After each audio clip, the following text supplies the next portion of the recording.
సందు దొరికింది కదా అని చెప్పి ఈ కవిత అనే కుక్క వచ్చి మాట్లాడుతుంది, ఇష్టం వచ్చినట్టు కుక్క వాగినట్టు వాగుతుంది.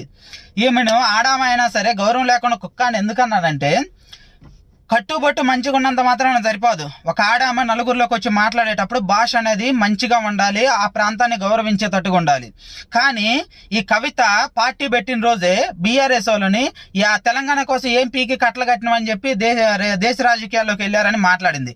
పీకుడు భాష మాట్లాడటం, సారాయి కేసులు ఇరుక్కోవటం ఏమకే సాధ్యమైంది కాబట్టి అందుకని ఆమె భాషలోనే చెప్తున్నా.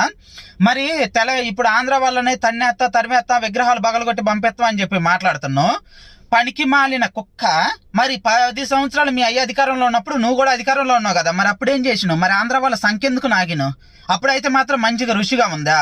ఇప్పుడు మాత్రమే నీకు ఇబ్బంది అయిందా? ఎందుకంటే ఇప్పుడు నువ్వు పార్టీ పెట్టిన కాబట్టి అధికారంలోకి రావాలి. అధికారంలోకి రావాలంటే ఇంకా వేరే ఏం అస్త్రాలు లేవు, ఒక తెలంగాణ సెంటిమెంట్ వాడుకొని తెలంగాణ వాళ్ళని రెచ్చగొట్టాలి.